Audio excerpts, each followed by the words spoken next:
Hello, this is Tanvir from ATC. As usual আজকে কোনো ফোনের রিভিউ থাকছে না, এমনকি কোনো গেমিং রিভিউ না। আজ আমরা আপনাদের একটি অজানা অ্যাপসের সাথে পরিচয় করাবো। তো চলুন কথা না বাড়িয়ে আজকের অ্যাপসটি নিয়ে কথা বলা যাক।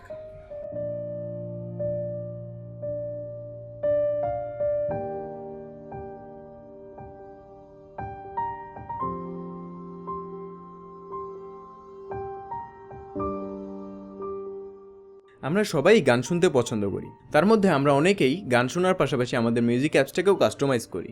বাট স্টক মিউজিক অ্যাপসগুলোতে তেমন একটা কাস্টমাইজ করা যায় না, তাই আমরা বিভিন্ন থার্ড পার্টি মিউজিক অ্যাপস ব্যবহার করে থাকি।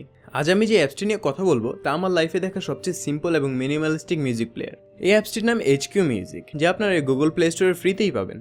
তারপর আপনাদের সুবিধার জন্য অ্যাপসটির লিঙ্ক ডিসক্রিপশনে দেওয়া হলো। যাই হোক, অ্যাপসটি নিয়ে কথা বলি। অ্যাপসটি প্রথমেই ওপেন করলে আপনাকে ইউজিং টিউটোরিয়াল দেখাবে, বাট আমরা বাঙালি জীবনও ইউজিং টিউটোরিয়াল দেখি না, সবসময় স্কিপ করি। সো কাজের কথায় আসি। এই মিউজিক অ্যাপসটির ইন্টারফেস দেখতে একটু আজব, আবার অনেকটা ইউনিকও বলা যায়। প্রথমে অ্যাপসটি ব্যবহার করতে একটু অকওয়ার্ড লাগতে পারে, বাট একবার অভ্যাস হয়ে গেলে আমার মতো আগের মিউজিক প্লেয়ারকে লাথি দিয়ে দিবেন। যাই হোক, এর ইউআই নিয়ে কথা বলি। অ্যাপসটির মেইন পেজে আপনার স্ক্রিনে যে কোনো জায়গায় ট্যাপ করে প্লে অর পজ করতে পারবেন। দেন মেইন পেজ থেকে সোয়াইপ ডাউন করলে সং ইনফো পাবেন, এবং সোয়াইপ আপ করলে সং লিস্টের পাশাপাশি অ্যালবাম ও আর্টিস্ট লিস্ট পাবেন। আবার মেইন পেজটি ডানে অথবা বামে স্লাইড করলে সং চেঞ্জ হবে। এবার বলি এর সবচেয়ে ইউনিক ফিচারটি নিয়ে। মেইন পেজে পিঞ্চ ইন অথবা পিঞ্চ আউট করলে ভলিউম কন্ট্রোল করা যায়। তার সাথে 2 ফিঙ্গার টাচ করে রোটেট করলে এর গানের টাইম ডিউরেশনও চেঞ্জ করা যায়। ব্যাপারটা অস্থির, তাই না?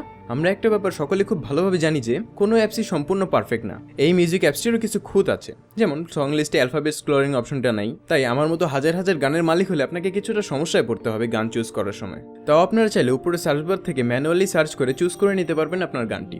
বাট এটা আমার কাছে অনেকটা প্যারাদায়ক। আরেকটা ব্যাপার আমার কাছে আজব লেগেছে, তা হলো এই অ্যাপসের ডেভেলপাররা এই অ্যাপসটিকে এতই সিম্পল বানাতে চেয়েছে যে তারা এতে সেটিংস অপশনটি দিতেই ভুলে গেছে।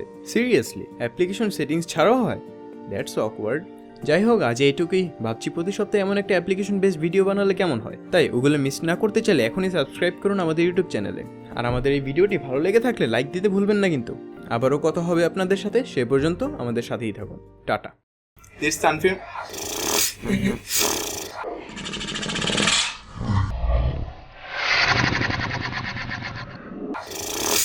আমি কইতে ভুল করছি। আচ্ছা যাই হোক।